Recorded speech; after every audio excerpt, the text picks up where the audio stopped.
그저께 박성진 중소기업 벤처부 장관 청문회가 있었습니다. 그때 청문회에서 나온 내용을 보면 정말 한심했고 업무 파악 능력도 없었습니다. 어제는 김명수 대법원장 후보자의 청문회가 있었는데 지금 국민의당이 반대할 경우에 김희수처럼 또다시 낙마할까 여건이 두려움에 빠졌습니다. 자, 박성진은 어제 또 새로운 사실이 터져 나왔습니다. 이미 있었던 문제지만은 그걸 주식과 관련된 이야기인데요. 자신이 심사위원장을 맡은 지자체 강소기업 선정위원회에서 자기가 주식을 보유한 회사에 특혜를 준 정황이 드러났습니다. 박성진 이 사람 나이도 많지 않은데요. 나쁜 건 다 배운 것 같아요.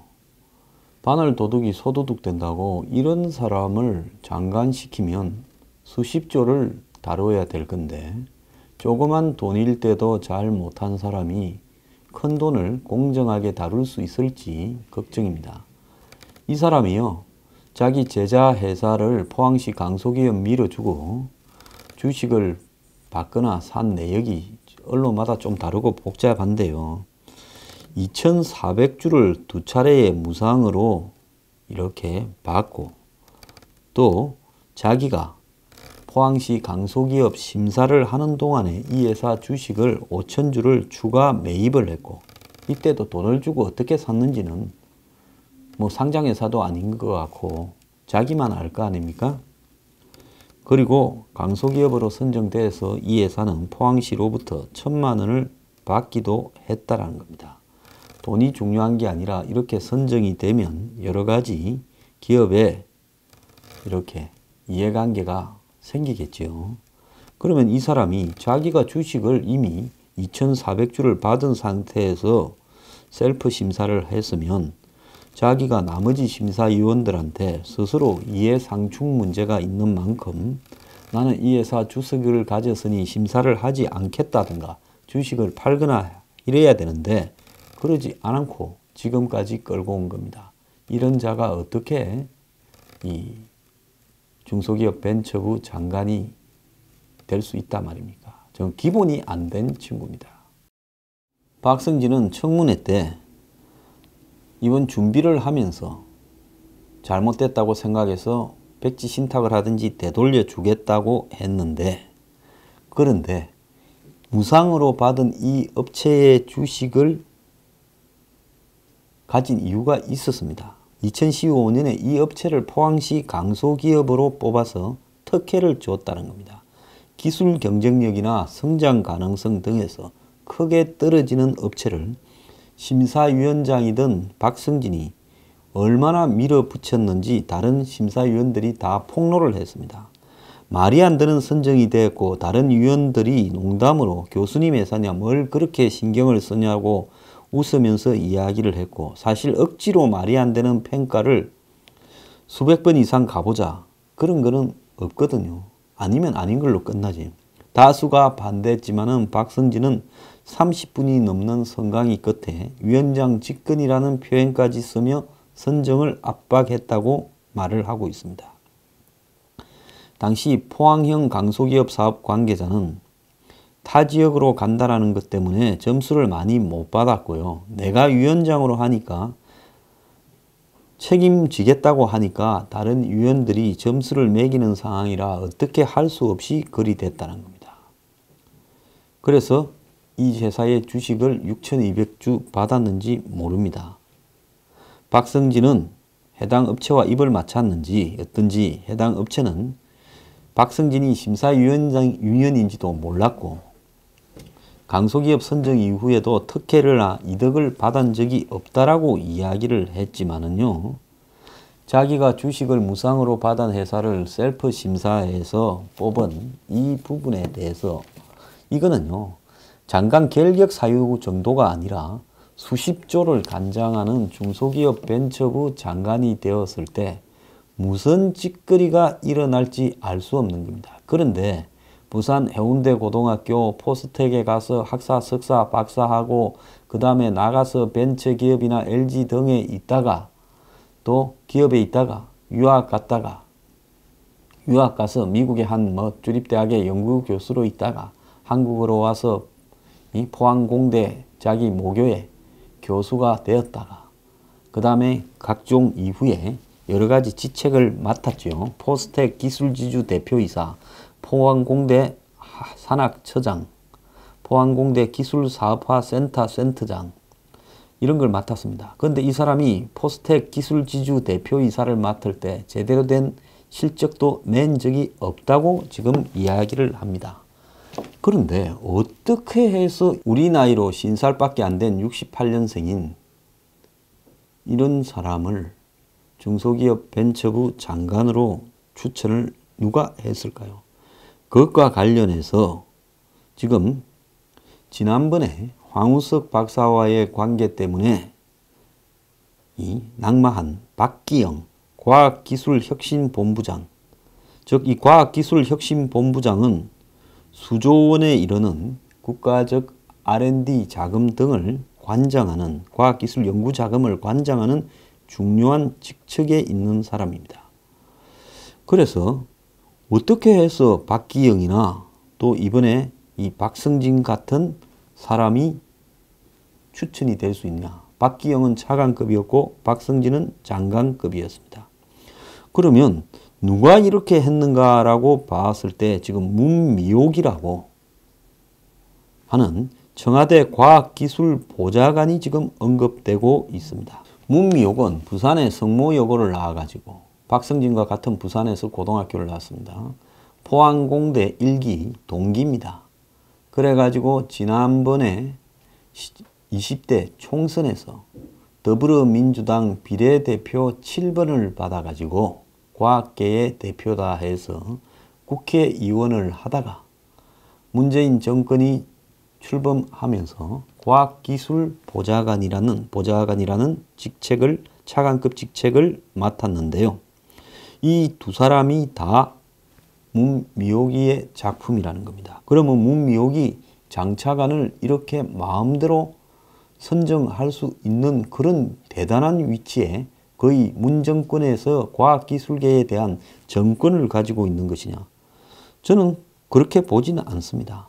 자, 문미옥의 또 다른 기반, 즉 부산이라는 지역 기반이 작용했을 거라고 보고 있습니다. 자, 문 대통령 부산입니다. 문미옥이 부산입니다. 박성진이 부산입니다. 그래서 박성진이 같은 교수를 찾으려고 하면 저런 정도의 경력인 과학기술계 인사는 대한민국에 수천 명 있습니다. 딱히 잘나거나 대단한 것도 하나도 없습니다. 그런데 굳이 일개 교수에 불과하고 처신도 이상하고 솔직히 신앙적으로나 정치적인 소신이 이 정권과는 맞지 않고 그때 제가 볼 때 저 친구는요 아주 편리하게 사는 사람입니다. 낮에 국군 들어오면 태극기 걸고 만세, 밤에 인민군 내려오면 또 인민깃발 흔들면서 만세 부를 그런 친구입니다. 저런 친구를 이렇게 이 정권같이 네 편 내 편을 가리는 정권에서 그 다음에 조국이라는 사람이 이념이라도 제대로 가리지 않습니까? 비리는 자기들끼리는 봐주는 것 같아요. 장차관 후보자들. 그러면 이념이라도 제대로 가리는 이런 정권에서 철저히 네 편 내 편을 가리는 정권에서 박성진의 그 이념적인 종교적인 문제들이 어떻게 통과할 수 있었겠느냐. 이런 부분을 봤을 때 문미옥이라는 친구가 즉 과학기술보좌관이 박성진하고는 특수한 관계에 있다라고 봐야 되죠. 대학 동기입니다. 포항공대 1기요. 그리고 더 나아가서 부산이라는 지역적 공통성을 가지고 있습니다. 그러니까 정권 안에서요. 각종 검증을 할 수 있는 기구를 넘어선 측면에서 건을 대면 그때부터는 만들기 위한 명분을 갖추는 것이 조국의 역할이지 않는가. 즉 부정적인 요인은 덮어버리고 시켜야 될 요인들만 이야기를 해야 되는 그런 상황이 아닌가 이렇게 보입니다. 그런데 과학기술계뿐만 아니라요. 지금 하도 시끄러워서 잘 드러나지 않는데 최근에 갑자기 금융감독위원장에 최흥식이라는 사람이 내정이 되었습니다. 그런데 이 사람 이전에 김조원이라는 사람이 금감원장에 유력하다라고 발표가 되다가 갑자기 최흥식으로 교체가 되었습니다. 이 최흥식은요, 얼마 전에 그 여성 이렇게 대표가 뭐 직원들하고 트러블이 생겨서 세상이 시끄러웠던 서울시사나 서울시립교향악단의 대표로 있던 사람입니다. 자, 이 사람이 지금 임명 제청 결의가 금융위원회에서 되었어요. 그래서 이제 문재인 대통령이 사인만 하면 끝나는데 보통 이런 거는 위에서 다 시켜서 형식적인 절차죠. 첫 민간 출신 금감원장이 지금 된다는 겁니다. 당초 유력했던 사람은 김조원이라고 감사원 사무총장이었고요. 금융 부분의 전문성이 좀 떨어진다 했지만은 금감원 노조는 환영을 해서 이 사람을 통해서 철옹성 같이 이 견고한 재무 관료들이 지배하고 있는 금감원의 물을 바꿀 수 있는 사람이다. 그래서 내부적으로 채용 비리로 어수선한 금감원의 매우 적임자다. 그리고 앞으로 소신 있게 금감원에 대한 외부 압력도 버텨낼 수 있다. 그래서 빨리 이 사람을 임명해달라 했는데 느닷없이 서울시립교향악단 대표하던 사람이 금감원 원장으로 발령이 났습니다.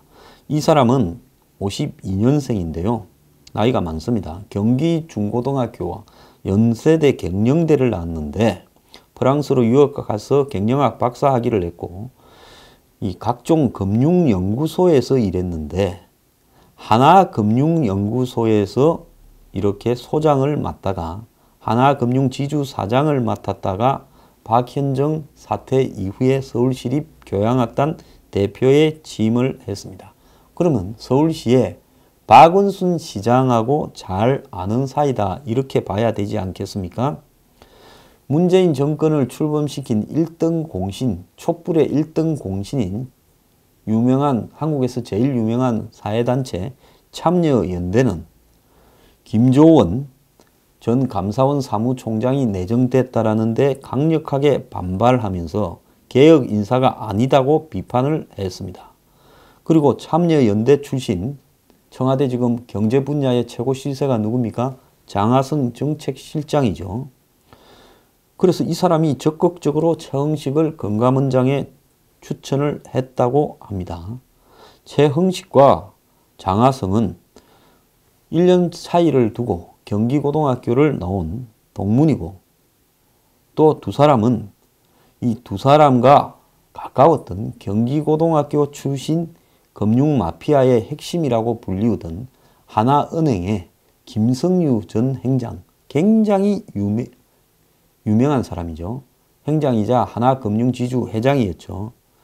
그래서 김성유와 또 장하성은 고려대 경영학과 동문이라는 겁니다. 그리고 이 두 사람은 막역한 사이인데 또 이 두 사람은 박원순과 더불어서 아름다운 재단에 만들 때 같이 이사로도 이렇게 참여를 했고 SK가 2003년에 소버린이라는 해외 자본과 싸울 때도 이 사람들은 중재에 참여했다고 합니다. 그러니까 최흥식은 김성유와 장하성과 경기고등학교 동문이고 또 김성유는 채를 하나은행의 하나금융지주에 이렇게 사장으로 영입을 했던 장본인이고 또 이 사람들은 이런저런 사유로 박원순 시장과 매우 가까운 박원순 시장이 참여연대 아름다운 재단 아닙니까? 거기에 장하성이고 또 김성유고 관계되고 또 최흥식도 이 사람들하고 가까웠으니까 박원순 밑에 가서 지금 서울시립교향악단 대표를 하고 있습니다. 금융계 인사가 시립교향악단 대표를 하는 일도 쉽지를 않지요. 그래서 이 사람들이 움직여서 사실상 내정되고 능력이 있고 노조에서 한영받던 사람을 순식간에 날려버렸다. 이렇게 봐야 될 것 같은데요. 그래서 이 금융권에 정통하다고 보기 어려운 참여연대 출신 장하성이 최응식 감사원장을 추천했고 참여연대를 만든 박원순 시장이 또 자기하고 가까워서 서울시의 정무부시장을 하던 임종석, 또 서울시의 이 여성가족정책실장을 하던 조현옥 인사수석 비서관, 이런 사람들이 최형식을 박원순 시장과 더불어서 이렇게 올렸고, 그래서 또 역시 참여연대 사법감시센터 소장이던 조국이 인사검증을 맡아서 통과시켰다. 자, 그래서 지금 중요한 금감원장이 최형식이 되었다는 겁니다. 그럼 여기에 연루된 인물을 한번 쭉 열거하면 장하성, 조국, 박원순, 그 다음에 최현옥, 임종석. 그러니까요, 모든 자리들이 끼리끼리 간다는 겁니다. 그러면 문재인 대통령은 뭘 합니까? 지금 박성진은요, 민주당 안에서도 한두 명만 이 청문 동의안에 동의를 하고 나머지는 다 부정을 하고 민주당이 13일까지 시간을 끌었습니다. 여당이요, 13일 전에 정리해라는 이야기를 청와대에 하는 거죠. 야당은 다 반대하고요. 그러면 이런 사람이 임명이 될 경우에 문 정권은 송영무처럼 또 한 바가지, 똥바가지를 뒤집어 쓸 겁니다. 제가 문 대통령한테 제발 당부합니다. 박성진이 꼭 장관 시키세요.